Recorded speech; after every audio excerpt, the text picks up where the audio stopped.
Hello everyone and welcome back to my channel Beth Chats Books. Now today's video is going to be the vlog for the Booktube Prize Finals non-fiction round. So there is only 6 books because we've made it to the final and I am judging the non-fiction round this time. So I am really pleased and happy that I've been involved in the Booktube Prize judging from the very beginning, the octafinals, all the way through to the finals. And I judged both fiction and non-fiction. So I am relatively happy with where we are at with all the books. I am really happy, particularly in fiction, that Girl, Woman, Other made it to the final, and so did The Beekeeper of Aleppo. And Lanny, who I judged as my #1 place in the octafinals, has also made it. So fiction has been really successful for me. The books that I really enjoyed, I'm really happy to see there in the final. And then the final for the non-fiction books are as follows. So Solitary by Albert Woodfox, Catch and Kill by Ronan Farrow, No Visible Bruises by Rachel Louise Snyder, then there's In the Dream House by Carmen Maria Machado, then there's Say Nothing by Patrick Radden Keefe, and finally there's Say My Name by Chanel Miller. So I'm relatively happy with some of the books that came through this round. In particular, I really wanted Say Nothing to come through to the finals because I read that outside of the Booktube Prize reading. I kind of read it in between my non-fiction judging and my semi-final fiction. So it was between the quarterfinals and the semi-finals that I ended up reading it in between, just because I really wanted to read the book. I was really interested in where it was going to go. So I really enjoyed that one, so I'm happy it's here. And I'm not disappointed that Solitary's here as well. It wasn't rated as one of my highest books when I actually did the quarterfinals judging, just because I thought there were some other stronger books in that category. But overall, I'm really happy with the 2 final 6 books selections for the fiction and the non-fiction. So I'm just going to briefly go through the books that I read. So Albert Woodfox and Solitary. I read this for the quarterfinals non-fiction and I ended up giving it 4 out of 5 stars. I really enjoyed the reading experience. It was really immersive. I think the only thing that I had a little bit of criticism with this book about is that it could have done with some proper editing. I think it would have been higher had we been able to revise this story a little bit and cut some of the journey of the story out, because some of it just didn't propel the story forward. Obviously he spends 43 years I think in solitary confinement in prison, so there is a lot of the narrative purely about his time in prison, and so obviously it doesn't make for a really expansive plot. But I think this is really important for people who are really interested in social justice. This book is particularly relevant in the light of the Black Lives Matter movement at the moment and how we're dealing with our perception of black lives and how they matter in relation to white lives. The very beginning of this book kind of goes through really some very archaic ways that the prison system worked in the 60s, which it almost kind of had connotations of this kind of owning of slaves and people being treated like slaves in the prison system still. At the beginning, Albert was looking after the land, and there were white prison officers who were in charge of making them do manual labour, and the cruelty. It just felt very much like this book really reflects very well how America's come out of slavery and where we are now and all the issues that arise from that.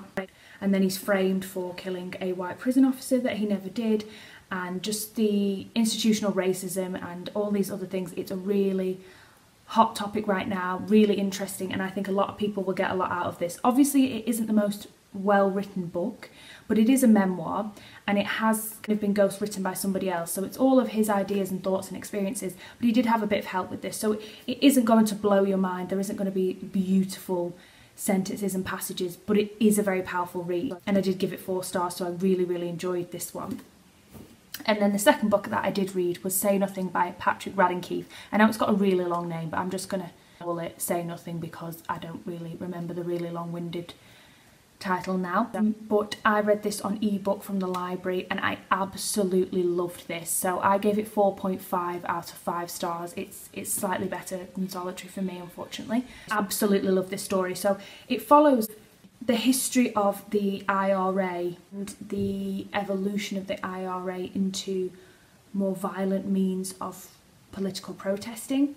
So it's based in Northern Ireland, and it follows the story of Jean McConville, who's a lady who lives in Northern Ireland who all of a sudden one day disappears and leaves, I think it's around 10 children behind. She has a lot of children.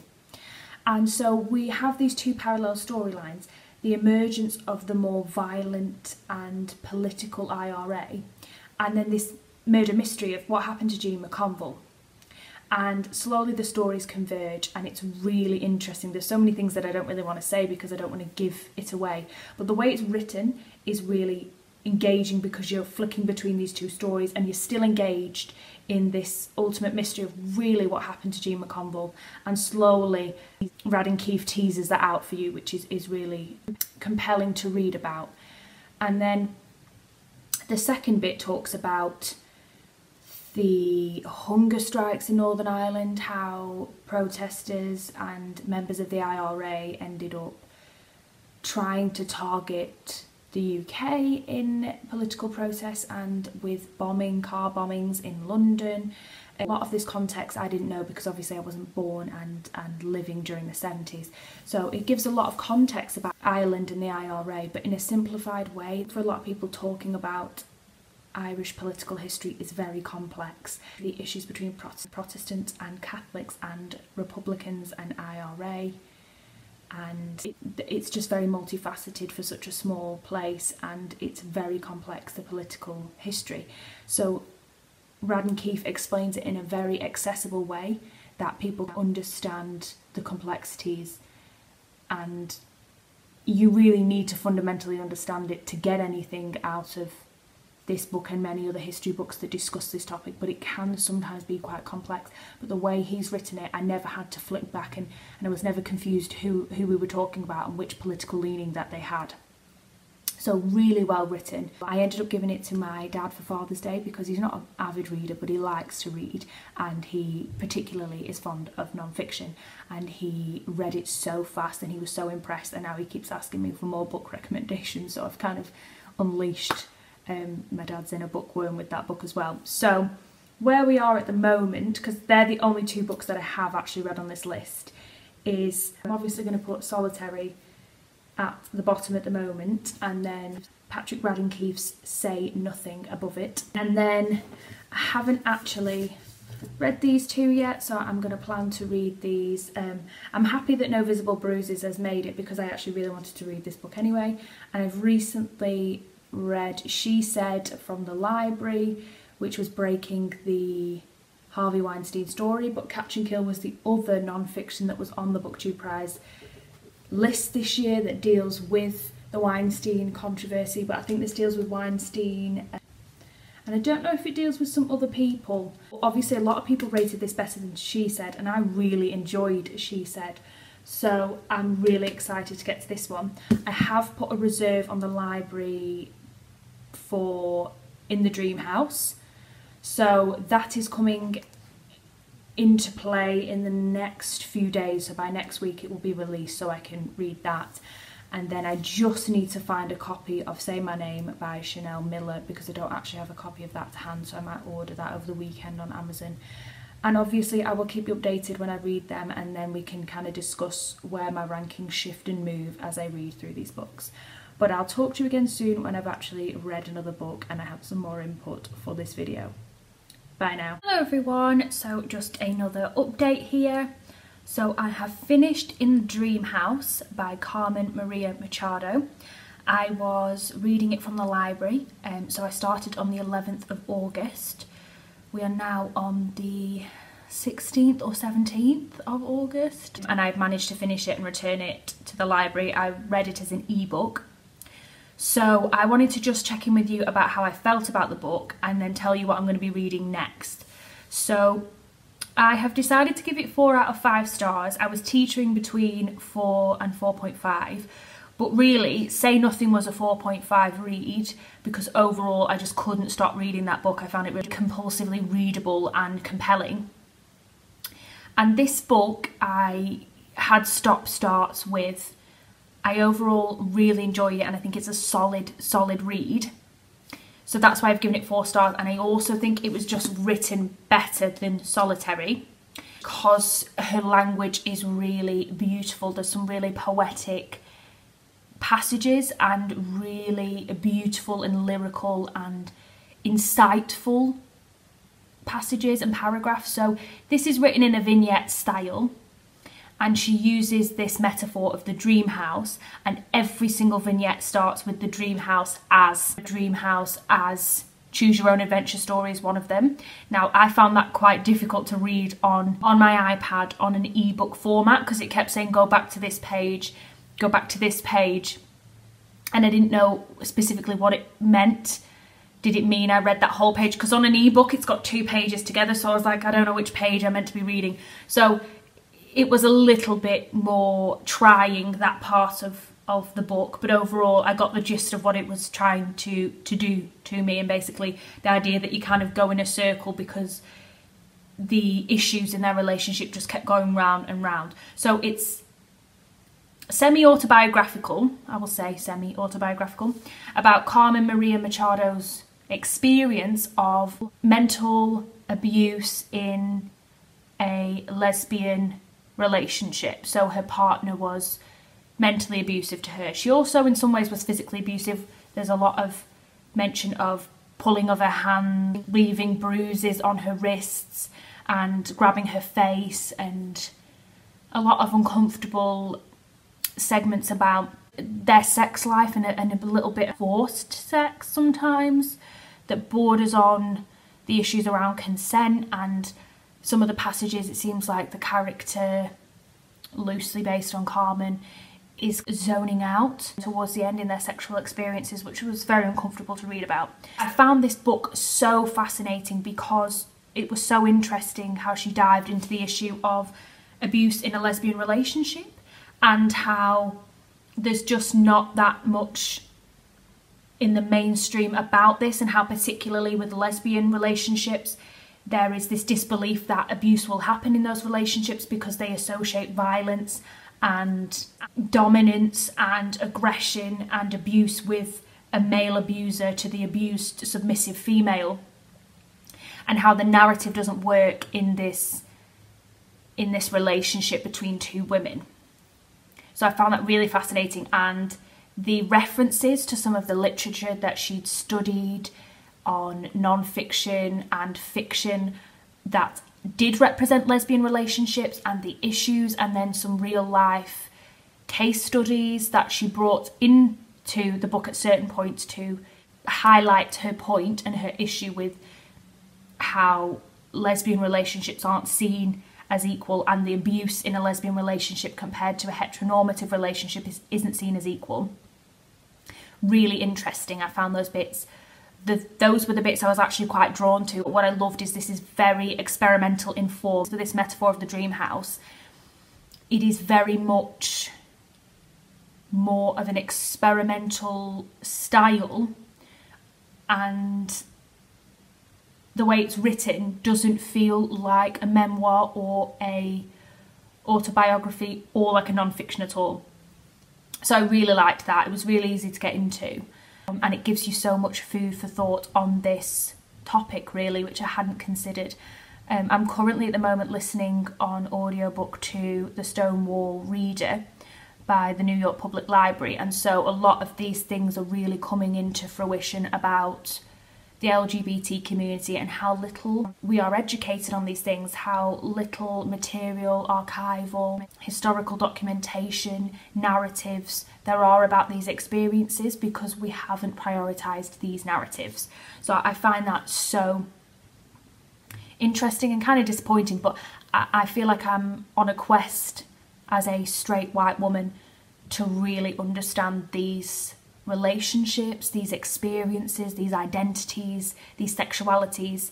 At the moment, I feel it's really important to keep educating myself and learning a lot, and I think these narratives should be more mainstream, and I think this book is a beautiful testament to an experience that she's had and that many other women will have had in lesbian relationships, and raising the awareness of it, and it's so accessible to read, and it's just beautiful and heartbreaking and so important. So it was quite hard to decide what to do, because this is just as important in both kind of social justice narratives, because this is obviously about how Albert Woodfox was let down by the prison system because of his race, but I feel like Carmen Maria Machado was let down by the way that society viewed her sexuality and the rights that she had in a lesbian relationship.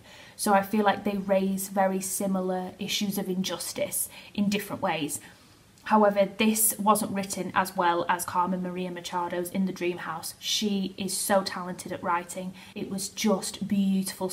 Some of the writing and passages and the feelings that they invoked in me, and the way I wanted to kind of dive into those short sentences and really what she could give you and how she could make you feel, was just incredible. She wasn't really dumbing anything down for you, but it wasn't contrived or too much for you to read about. It wasn't trying to be too smart for itself. It allowed you to access everything you needed to. And this was written very simplistically, but it didn't have that creativity of style and the experimentation with language and creativity around expression that Carmen Maria Machado's In the Dream House had. So I just think it was overall just a little bit better than this. This is hard because a lot of people have enjoyed this, but I don't think that this was written well enough for it to progress any higher than In the Dream House, because In the Dream House really was stunning at points to read. I felt empathy in both of these stories, and I feel they're equally as important as the other, and I would recommend people read both if they wish to, but I just think it was just written better, and to be nitpicky at this stage, overall just a better book in my opinion. So this is going at the bottom, still 4 stars like In the Dream House, but The Dream House was just better written, just overall it was giving me more. And then I'm having In the Dream House by Carmen Maria Machado, and then currently at number 1 I'm going to have Say Nothing by Patrick Radden Keefe. Justifying that because my reading experience was different. I just raced through that story. It's a different kind of non-fiction. A lot of people prefer Solitary and In the Dream House because they're memoir-esque. They look at somebody's plight and their experience, but Say Nothing was a more informative historical non-fiction, but it taught me a lot about a subject. I found he wrote it in a very engaging way that I just kept racing through the pages, and so I base it really on my overall reading experience, and that book was just devoured in 2 days, and this one I plodded through a bit more. That's just how I rate them. I just enjoyed it more overall and feel more fondly after I finished it, but it doesn't mean that any of these stories are less important than the others. That's what I'm trying to emphasise, because it's quite hard when you have memoirs and social justice books because you feel like the subject matter is more important in some ways, but it's not. It's just how I've felt reading them. So I'm going to start Know My Name by Chanel Miller, which is going to be another intense, heartbreaking read, because that's about her, again, another autobiographical look at her story of rape, I believe at a college fraternity or a party. I don't know the details, but it's then the story of her trying to get justice and to have some kind of repercussions for her rapist and the journey that she goes on. And then I have, oh, just stuck to the side there. Then I have Catch and Kill by Rowan Farrow to read. I've been looking through the semi-finals Booktube playlist at the moment, and a lot of people are saying how much they've enjoyed this book and how important it is, so I'm actually quite excited to get to this, because I also read She Said, which is kind of a companion non-fiction, which was also in the Booktube prize this year. I think it will be really interesting to compare the two and see how I find them. And then I obviously have No Visible Bruises by Rachel Louise Snyder to read as well, which again is going to be another hard-hitting. They're all hard-hitting books actually that have made it to the final, because this is obviously about domestic abuse, so this will be similar to In the Dream House, so I'll see how I get on with that. And obviously Ronan Farrow's Catch and Kill is about Weinstein and the issues around that, so again, all justice. So I'll catch up with you when I have finished Know My Name, and then I can let you know how I got on with that one. Hello everyone, so I'm just checking back in with you guys. It is Sunday morning here. I look slightly different because I got my hair done yesterday afternoon, so I am loving the new colour, and it's a bit shorter and it's just very, very, very nice. So it is Sunday morning. I just had a bit of a little lie-in and I am still wearing my pyjama top from bed, but I just thought I'd get this out of the way because then I can carry on moving on with the next books. So we are on 23rd of August today, and I finished Know My Name by Chanel Miller yesterday. So I am going to rate that for you now, and then I'm going to tell you what I'm going to read next. So found the book by Chanel Miller, Know My Name, was actually one of the hardest so far to get through, and I think it's because the subject matter is unrelenting and that it is in a lot of detail how she has processed campus sexual assault, how she's come to terms with it, what the trial process was like, and then how she's learnt to live as a survivor post the event. Also, because she was intoxicated at the time of her assault, she didn't know what had happened to her. So the next day after the assault, she wakes up in the hospital and she's trying to piece together what happened, while Brock Turner, her rapist, is using that as an excuse in the courtroom, and people are trying to paint her as an unreliable witness. So it's very intense reading, and she's very brave. She does not water down her experience for you. So every time you're reading it, the intensity is there. So I think reading it's a very, very important book. And as I wrote in my reading notes last night, it should be required reading for university campuses, for schools, for the education system, on how consent works and the issues around consent, and how we should do better and how we should protect students while they are on our premises. One of the big issues in this book was at Stanford University, where the assault happened behind the dustbins at the Stanford University campus, how little they took responsibility for what happened to her or provided her any support. And to be honest, it's not surprising, even in this country here, if crimes are committed on school property or on campuses, if bullying occurs on school grounds, but then is left and continues at home. There's lots of very strange rules around schools. I remember at high school they would tell you off that if bullying happened, but then we had the rise of social media and they didn't know what to do with that, and they didn't know how to punish students for doing things on the internet when they weren't at school but about their counterparts. So it's very strange, and crimes that are committed on campuses seem to not be taken as seriously. And one issue that she raised that was really interesting was if you plagiarised, you would instantly be excluded from the university, but if you commit a rape on the school property, you are formally asked, you can be banned from the university premises, for example the university and the student bar, but you could still continue your studies and go to another library. I think that universities need to do a lot on this topic, and the fact that they came out with statements after it happened saying that they'd supported Chanel when they hadn't was really infuriating to read. The fact that it goes into a lot of detail of how her life was put on hold. She couldn't maintain a job. She was really struggling with her relationship with her partner. She had this massive breakdown with relationships with her family because they felt guilt about taking her to this party or being at the party and leaving her.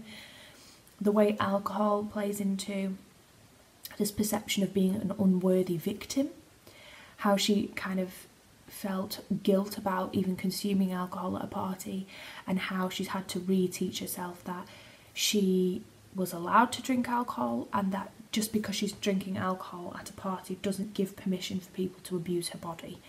And she keeps going back to the scene where she's behind the dumpster, and she talks about the two Swedes, which are two Swedish students who find her there and she's unconscious, and Brock's over her body, and they chase after him and they pin him down.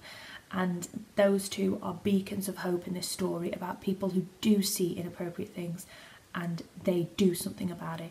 And it's played a lot on my mind, those two people, and how, as this story got media attention, as Chanel's witness statement became available online, and how when we read her impact statement at the end, she talks a lot about the Swedes and how we should be more like them, and when there was a media frenzy there was almost a hashtag Be the Swedes.